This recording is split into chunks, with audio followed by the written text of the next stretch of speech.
में मैंने सुसाइड करने की भी कोशिश की, पर हुआ नहीं कुछ। आईसीयू में थी तो पापा को बोला कि पापा मुझे अपने साथ ले चलो, तो उनको बस ये था कि हमारी समाज में नाक कट जाएगी। भैया, जो इंसान इतने मौक़ों में ना सुधरे वो उसकी ऐसा कोई क्या उम्मीद लगता नहीं है जो वो नहीं सुधर रहा? क्योंकि वो 2-4 दिन ठीक रहता है, फिर उसके बाद में वही सब मार पीट गाली गलौज करना वही सब करता है। सुसाइड कितनी बार आपने करा, जैसे बताया? 2 बार कोशिश की है भैया। कैसे कैसे करी?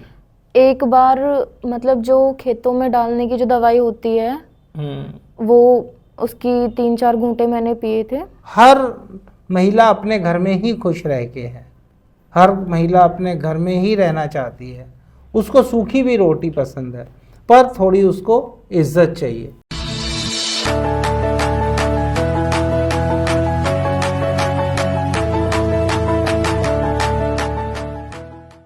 नमस्कार, मैं अविनाश।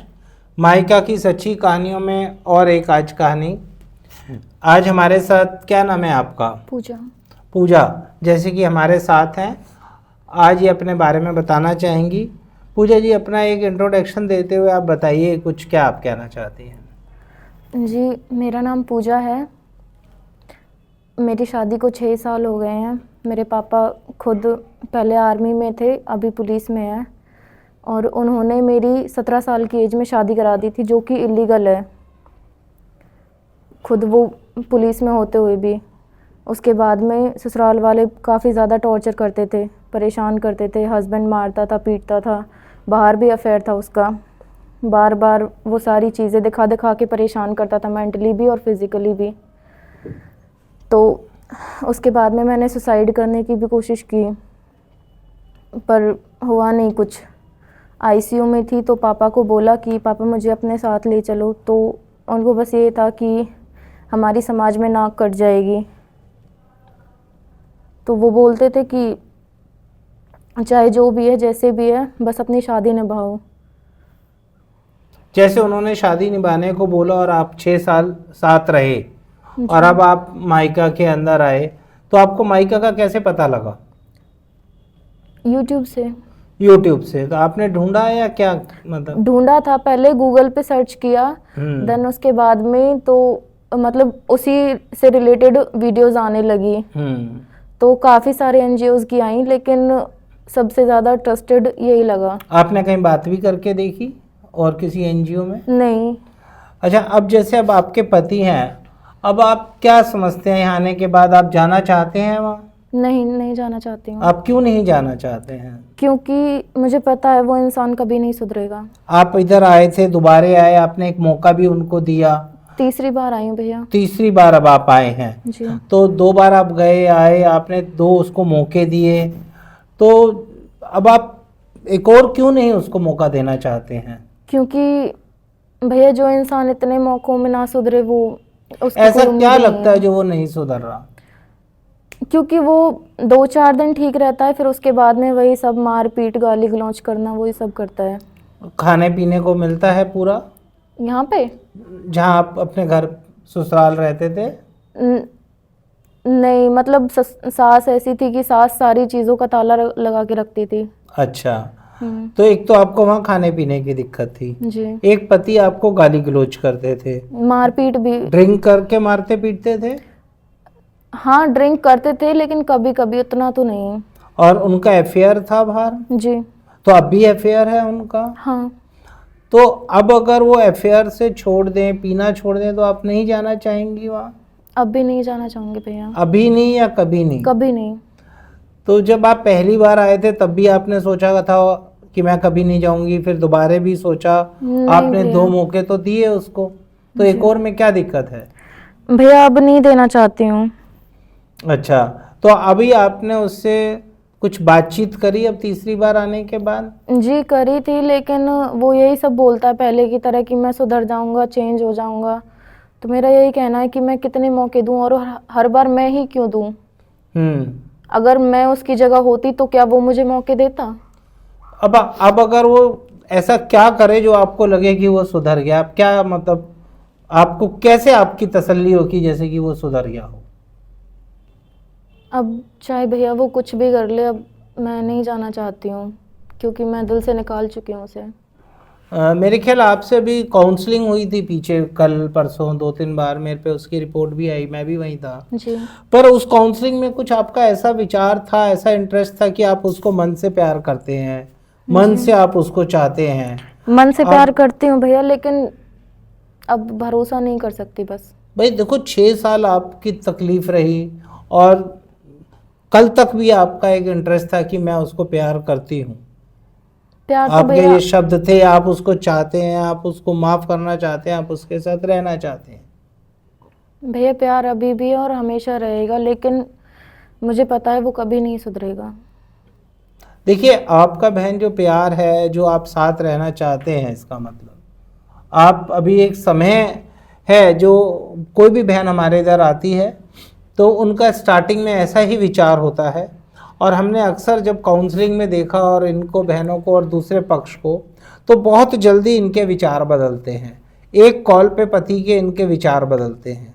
महिला जैसे कोमल विचार की और अपने ही घर में रहना चाहती है और बहुत रातों रात इनके विचार बदल जाते हैं। हमने इस चीज़ को महसूस किया है। महिला सिर्फ प्यार चाहती है। यहाँ खाना कैसा मिलता है? यहाँ बढ़िया मिलता है भैया, रहना कैसा है? सब कुछ अच्छा घूमना है, फिरना कैसा है? सब कुछ अच्छा है कोई भैया। रोक टोक है क्या यहाँ पे? नहीं भैया। जैसे कि ये बता रहे हैं, यहाँ खाना पीना अच्छा है, कोई रोक टोक नहीं है, पूरा बढ़िया रहने को है, एक क्लास बिल्डिंग है, मेन रोड पे है, टीवी देखने को, पिक्चर देखने को, घूमने को, हर तरह की सुविधा है। पर किसी भी बहन को इस तरह की सुविधा से ये एनजीओ नहीं बांधती है, ना ही बांध पाती है। हर महिला अपने घर में ही खुश रह के है, हर महिला अपने घर में ही रहना चाहती है। उसको सूखी भी रोटी पसंद है, पर थोड़ी उसको इज्जत चाहिए। अब जैसे आप देखा आपने, अब तीसरी बार आपने मौके के लिए हमारी एनजीओ ने आपको क्या सपोर्ट करा? ये एनजीओ भैया अभी भी मेरे साथ ही खड़ी है और आगे भी यही बोला गया है कि अगर जिंदगी में कभी भी सपोर्ट की ज़रूरत है तो हमेशा साथ खड़ी अब है। जैसे आप आए तीसरी बार, आपको सॉल्यूशन के लिए क्या एक रास्ता बताया गया, क्या चीज़ के लिए बोला गया? सॉल्यूशन के लिए अब कि आपको उनके साथ समय बिताने के लिए बोला गया, जी। आप उनसे मिलके आओ जाके। जी भैया इस बोला। तरह की आपको बोला गया कि आप अपने पति से जाएं, मिलके आएं, जी अपने भैया। उनके स्वभाव को जाने, क्या है कैसा है। तो जो हमारी एनजीओ का ये काउंसलिंग का तरीका है, इससे कितने ही केस सुधरते हैं। हम इस तरह की भी काउंसलिंग फैसिलिटी देते हैं कि भाई पति पत्नी है ये, अगर आपस में कोई भी बात है, इनको टाइम स्पेंड करने का हमारे इधर एक मौका दिया जाता है और बातचीत करने को। कभी भी पति आता है तो आपको मिलने दिया जाता है। जी भैया मिलने दिया जाता है। तो मतलब आपकी जैसी समस्या थी, अब 6 साल से अपने घर में इस समस्या को बियर कर रहे थे लगातार, जी। तो आपको सुसाइड कितनी बार आपने करा? जैसे बताया 2 बार कोशिश की है भैया। कैसे कैसे करी? एक बार मतलब जो खेतों में डालने की जो दवाई होती है वो उसकी 3-4 घूंटे मैंने पिए थे, तो उसके साथ तुरंत ही हॉस्पिटल ले गए। देन उसके बाद ट्रीटमेंट हुआ, 1 दिन के लिए आईसीयू में रही, फिर डिस्चार्ज मिल गया। और एक बार अभी पिछले साल की है 2 सितंबर को। मतलब घर में जैसे जितनी भी दवाइयाँ होती हैं, मेरे पापा हार्ट पेशेंट है, उनकी भी दवाइयाँ थी, भाभी प्रेग्नेंट हैं, और मतलब बुखार जितनी भी टोटल गोलियाँ थी घर में, मैंने वो सारी खा ली। आपको पता है ये सुसाइड गैर कानूनी है? पता है भैया। सुसाइड एक गैर कानूनी है, इसकी कोशिश ना करें। और घर में इस तरह की कोई भी दवाइयाँ और केमिकल्स ना रखें जो कि घर का कोई भी व्यक्ति डिप्रेशन में आके सुसाइड की कोशिश करे। और मेरी बहनों, मैं आपको ये बताना चाहता हूँ, सुसाइड करने से कभी नहीं होगा। जितना समय आपका लिखा है वो जीना पड़ेगा। उसको कैसे फेस करना है, कैसे लड़ना है, कैसे सही करना है, इसके लिए हमारे को विचार करना पड़ेगा। जब हम सुसाइड के लिए सोचने लगते हैं तो हम और किसी चीज़ को सोचना छोड़ देते हैं और हमें सिर्फ लगता है जैसे हम तो बस ये शॉर्टकट रास्ता लेंगे और हम सुसाइड कर लेंगे, पर ऐसा होता ही नहीं है। इससे बेहतर यह है कि हम एक आज कसम खा लें कि हम सुसाइड नहीं कर सकते। जब हम ये सुसाइड नहीं कर सकते सोचना अपने दिमाग में डाल देते हैं बात और यही सोचते हैं कि हम सुसाइड नहीं कर सकते, तो बहुत से और सॉल्यूशन हमारे दिमाग में आने लगते हैं। आपने जैसे 2 बार सुसाइड किया, 5 साल आप तकलीफ में रहे, जी। तो कभी आपको पहले ऐसे मन में नहीं आया कि मैं कोई एनजीओ ढूंढूं? नहीं भैया, पहले नहीं आया। पहले बस ये था कि काश कैसे भी करके सुधर जाए, समझ जाए, प्यार से रखने लगे।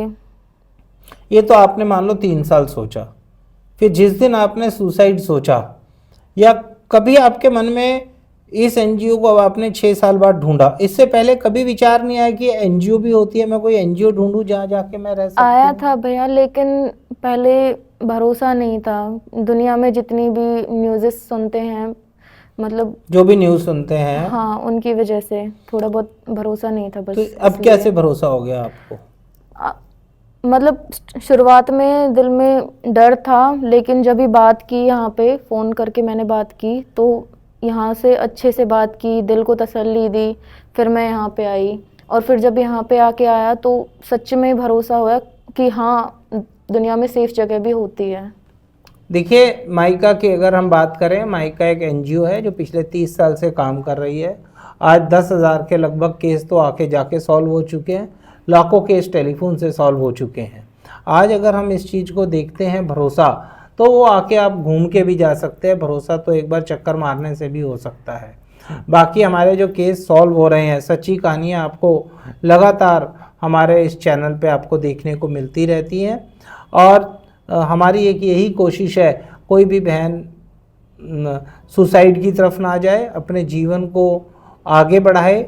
अब ये बहन है, आप ये देखेंगे कुछ टाइम बाद इसका भी सॉल्यूशन होगा। हम कोई फोर्सली नहीं कह रहे अपने घर जाओ, हम फोर्सली बिल्कुल नहीं कह रहे यहाँ आओ। हमारा मकसद ये है, जो बहन घर में रह के नहीं रह पा रही, सुसाइड को सोच रही है, वो ये आए, और जब उसकी मन की तसल्ली हो जाए और उसका मन करे मैं घर में जाके सेटल हो सकती हूँ, रह सकती हूँ, तब वह जाए। इस तरह का हमारा ये एनजीओ कार्य कर रही है। नमस्कार, जय हिंद, जय भारत।